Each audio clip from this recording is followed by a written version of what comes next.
The fall of Fort Fisher, 150 years ago, 150 years after fall of the Confederacy's Fort Fisher. Learn how the collapse of the Gibraltar of the South helped bring an end to the Civil War. In early 1865, Fort Fisher stood as an imposing symbol of Southern defiance. Situated at the tip of a small finger of land, the citadel lorded over the Atlantic entrance to the Cape Fear River leading to Wilmington, North Carolina. Its formidable artillery served as vital protection for both the city and the blockade runners that regularly zipped past the American Navy on supply runs to Europe and the Caribbean. With the fall of Mobile, Alabama in August 1864, Wilmington was now the Confederacy's last major open port. No less an authority than Robert E. Lee had cautioned that its supplies were the lifeblood of his army, and Fort Fisher's small garrison knew it. "Oh, if the Yankees ever get this place they will never get us all alive," one soldier wrote. "Oh, we are going to fight until they disable us and then we will look vengeance at them." Since taking over the garrison in 1862, Confederate Colonel William Lamb had transformed it into a masterpiece of coastal defense. Many even called it the Gibraltar of the South. The L-shaped bastion included a long line of bomb-proofed batteries on its eastern and east side, and a shorter line of 30-foot-tall earthen mounds and cannons shielded by palisades on the northern and side. It boasted more than 40 artillery pieces, and was protected by a maze of state-of-the-art, electrically detonated landmines. Lamb's seemingly impregnable defenses had proven a thorn in the side of Lincoln's army. Union forces had tried to take action against Fort Fisher in late December 1864, when a massive fleet under Rear Admiral David Dixon Porter lobbed some 20,000 shells at its walls. A subsequent land assault fell victim to poor coordination, however, and the invasion ended in disgrace. David Dixon Porter. Despite the farcical results of the first attempt to take Fort Fisher,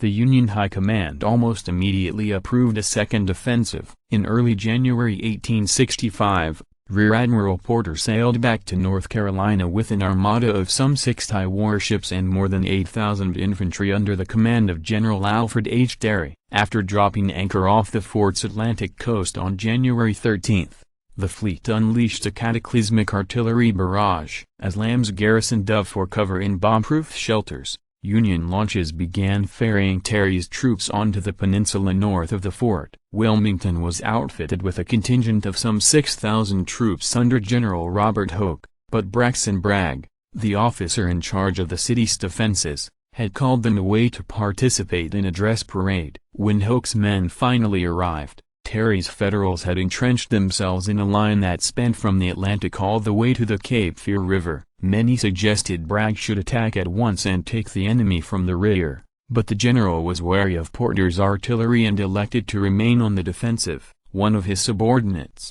General W.H.C. Whiting, was so furious at the decision that he left his post and took a steamer to join Lamb at Fort Fisher.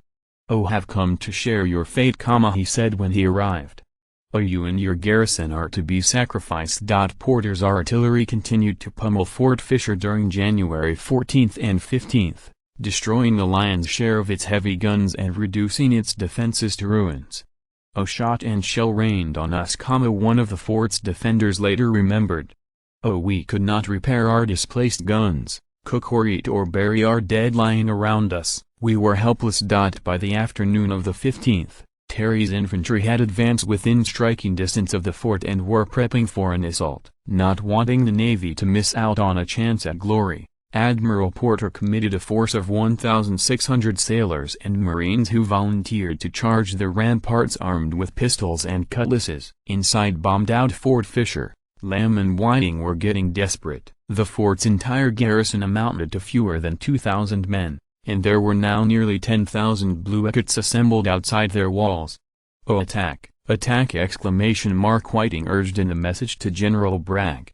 "Oh, it is all I can say, and all you can do." Bragg sent reinforcements, but ignored the plea to commit Hoke's men to the fight. Shortly before 3:30 p.m., the main Union onslaught commenced. At the sound of two wails from the steam whistles on Porter's ships, a sea of men surged toward the sand-colored ramparts of Fort Fisher. Terry's men immediately made for the battery closest to the river on the fort's land side, while Porter's sailors moved on the northeast seaside. The Navy force was the first to reach the fort, When they moved within 200 yards, Lamb's men unleashed a withering salvo of musket fire and canister shot, slicing deep holes into their lines. Most of the Navy party had little to no experience in land combat, and once under the garrison's punishing fire, their ranks fell into disarray. Porter's force quickly crumbled under the weight of nearly 400 casualties, but its failure served as an unintentional diversion for the infantry attack. Lamb had trained most of his guns on the Navy men closer to his position,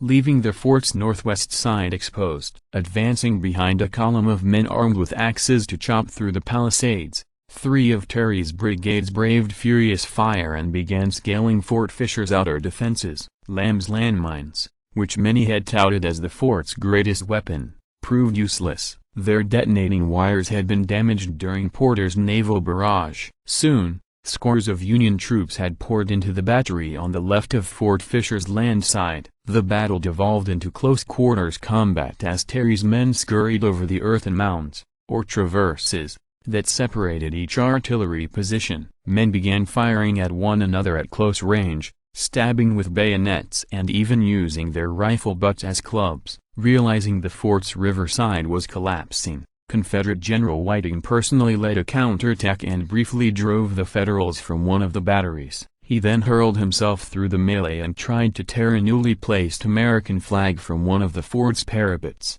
howling, "Oh, go to hell, you Yankee bastards!" at a group of blue-coated troops who demanded his surrender. Whiting was promptly shot twice, and had to be evacuated from the battle by his men. While blue and gray crossed swords on the fort's northwest riverside, Porter's shipboard batteries spewed fire on the seaside, carefully avoiding their brothers in arms and dealing serious damage to Lamb's rebels. All the while, the Union forces continued their bloody advance. "Oh, it surpassed all that I had ever seen or thought that men were capable of doing," one officer later remembered. "Oh, there they fought, from parapet to parapet, through traverse and bomb-proof, outside and in, the Navy in the meantime throwing shells just ahead of our soldiers. We could see them advance by the glorious stars and stripes, which our people planted upon each successive parapet as they took them." It was after 10 p.m. before the stubborn Confederate resistance finally sputtered and died out. By then, Union troops controlled the fort's entire land side, and blue and gray bodies littered the ground from the river to the sea. Colonel Lamb had been seriously wounded while trying to rally his men for a counterattack, so General Terry had to accept his surrender as he lay beside his friend Whiting on a stretcher. The cost of the Union victory was severe. The invasion force sustained some 1,300 casualties, including all 3 of Terry's brigade commanders. Lamb lost roughly 500 Confederates killed or injured. The rest became Union prisoners. With the defeat of the Gibraltar of the South, Wilmington's fate was all but sealed. By mid-February 1865, Union forces had advanced 20 miles up the Cape Fear Peninsula and shut down Dixie's lone remaining seaport. It was a bitter blow for a Confederate infrastructure already crumbling under the strain of nearly 4 years of war, and the rebel army began to fall victim to mass desertions. Less than 3 months after Union forces stormed the ramparts at Fort Fisher, Robert E. Lee would surrender to Ulysses S. Grant at Appomattox.